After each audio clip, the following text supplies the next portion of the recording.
Hi. So yesterday I had posted um, about my meditation spot in the morning, and I said to ask any questions if you had any questions about my meditation practice. And I got quite a few questions. So some people asked, does meditation get rid of anxiety or ADD or other like depression? And yes, it does all the things. A regular, consistent practice, it's medically, scientifically proven to do all of the things. So I highly encourage it for everybody, no matter what you need to heal from. So that's one thing. Another question was, how did I get started with it? And what does my practice look like now? So I started probably about 10 or so years ago. And I started the way most people start, which is looking for an alternative to the noisiness of my mind, and also I had like a pinched nerve that was reoccurring. I had some physical things that were reoccurring at the time that I was like, there has to be a source of this. There has to be a source of where this is coming from. There was something in me that always knew that maybe it was mental or coming from stress, and so I looked into it mostly as a stress reducer for myself. And I think if you're an artist, particularly any type of artist or creator, like you are a writer or a singer or whatever, if you create and you are not meditating regularly, I think your brain is going to eat itself. I think you are going to go crazy without it. So I really encourage you to do it. But it's not, meditation does not, like, you don't need to move to India and find a guru and meditate, like go do it 24 hours without speaking. And it's not like that. It really can be a short daily ritual. And I encourage you, if you have a very busy mind, to start with just 5 minutes. There are lots of apps out there now. So there's like the Headspace app is a great one. I think I had one before that was called Calm or something. I actually don't use the apps anymore, but I think that they're a great way to start, and really useful. There's all different types of meditation. So you can do meditation through movement and things like yoga or Tai Chi. And so if you're really like physically active person, you may find that as a good bridge to getting into a meditative practice. I did do yoga for years before I started meditating too, so I do think that it helps train your mind a little bit. There is transcendental meditation. You could study more vigorous routes. There's very simple, I actually think meditation and prayer are very close to each other. So if you have a regular practice of prayer, that you can just allot an additional 5 minutes onto that, where you're just sitting in quiet and kind of receiving, that could work for you. You could have a mantra. Some people choose a mantra to say over and over again. I actually recommend that route if you do have a busy mind. So I am somebody whose mind doesn't stop running. So when I began meditation, that's what I struggled with the most, is that it would be going off in all different directions. And the important thing to remember is that that's okay. That's our busy monkey brain, they say, but that's our busy mind. Everybody's got one. And in fact, in some cases, having a busy mind could be seen as an asset. But when you're sitting in meditation, it's a little bit annoying. So knowing that it's okay that your mind can wander, but then you bring your attention back to something. Zen meditation was like focusing on things in nature. So that if I'm sitting here and I'm focusing on, or they do like the sand gardens, or I'm focusing on something, so I'm focusing on the leaves over there. And then if my brain starts wandering to what I have to do today, or all my stresses, anything coming from that ego mind, I can redirect my attention back to whatever I'm looking at in nature. If you're using a mantra, you can direct it back to the mantra.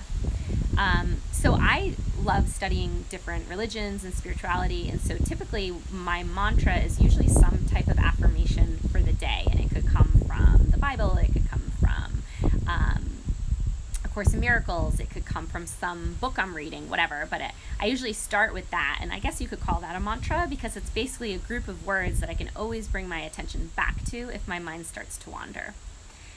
It's nice to have a space So just a clean space. You could light a candle or something if you really want to get fancy. But I did not do most of that. I would only take 5 minutes at a time in the beginning and just sit there and be quiet. And it felt like torture. So that's okay if that's how you start. But it becomes a habit, like any other habit.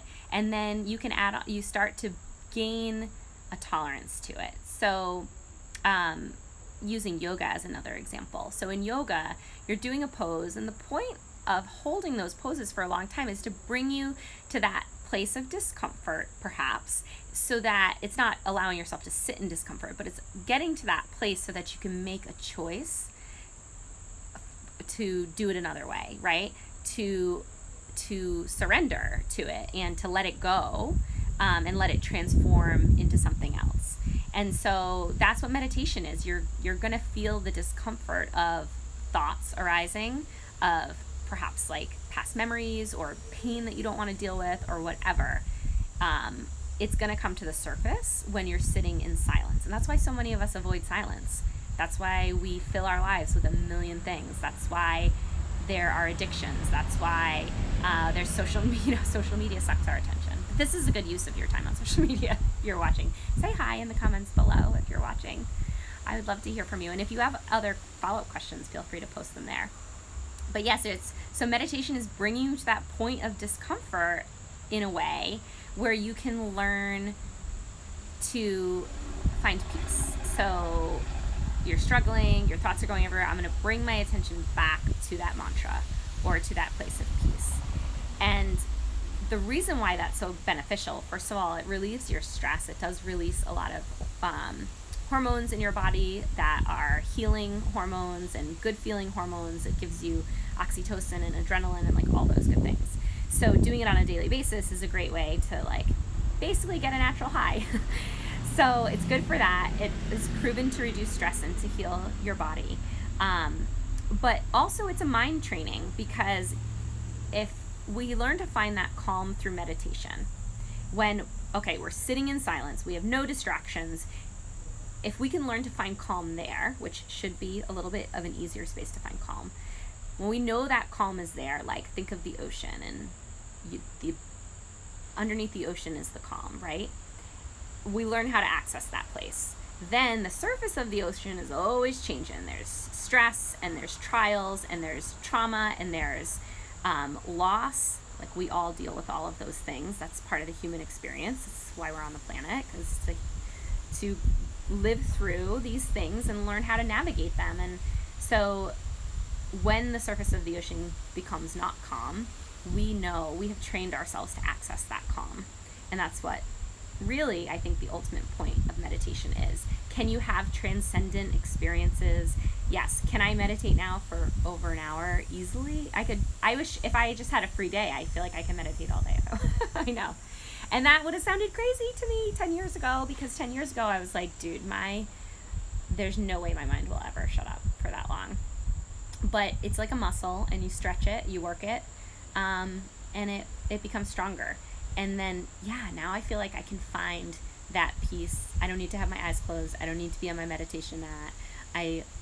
And I'm finding more and more often that if conflict comes up, that right at that point, I'm like, that point of conflict, that is like the discomfort that you feel where you learn to choose calm instead. And so when something triggers you out in the world, you can be like, oh, this is the point where I get to choose to access that inner peace that nothing can take away, or to get wrapped up in the circumstances that are right now triggering me. So that's pretty much my feelings on doing it. I think I say yes, do it. It will help. It has helped heal my stress, anxiety, things surrounding work. I think I've learned to listen more to my intuition, and it's made me more creative as an artist.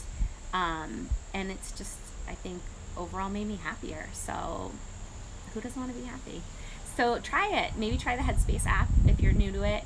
And 5 minutes a day is enough to start. Just start somewhere, and it will build, I promise you, because it does start to feel good, and then you want more of it in your life. So go get them and tell me what you think in the comments below and tell me about your experience. And I'd love to hear if more of you out there are using it to fuel your creativity. As artists, it's something we all have access to, and it's honestly like a huge advantage in life. So if you're not taking advantage of it, you should do it. All right, have a good day. Bye.